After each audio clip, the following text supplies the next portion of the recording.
Yorùbá náà ló sọ pé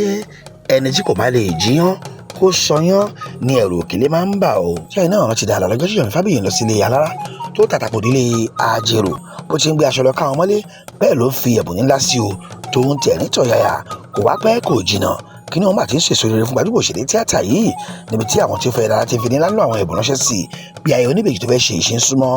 ètí ilé ẹ̀ má gbàgbé o ọjọ́ kìíní oṣù karùn-ún ọdún ìgan ni ó fẹ́ ṣe o níbi tí pẹ́pẹ́yà ti pọnmọ́ dáadáa nílùú Abéòkúta agbóǹgbò àkàlà màlúù ti di méjì o mílíọ̀nù náírà bá ti ń wọlé bẹ́ẹ̀ la gbàdúrà wípé ọjọ́ àkóore o oore tó ń wọlé sílé Yomi ọmọ Fabiyi kò ní dáwọ́ dúró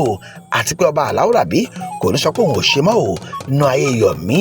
kò ní sọ pé òun ò ṣe mọ́ nínú ayé tèmi kò wá ní sọ pé òun ò ṣe mọ́ nínú ayé gbogbo ẹ̀yin olólùfẹ́ tẹlifíṣàn lórí fún àwọn Yorùbá báwo ló ṣe ń lọ o lágbàlá Yomi ọmọ Fabiyi ẹ̀yin náà ẹ wo fídíò yìí. Ó yá first cow dílà ó tún ti ṣe kí ni dílà ti bó cow dílà ti bó màlúù all the way from America màlúù America lélẹ́yìí o Indianapolis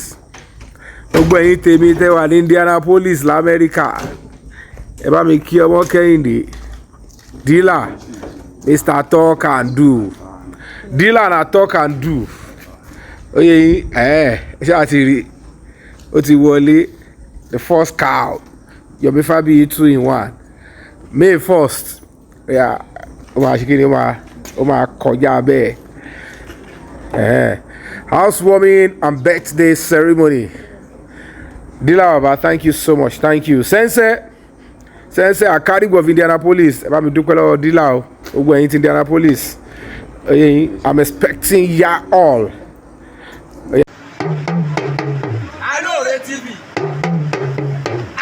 TV nílé nílé òkúni ẹ máa wò ó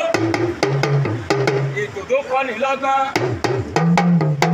ètò tó kọ́ni lóye ní gbogbo àgbáyé ẹ máa wò ó.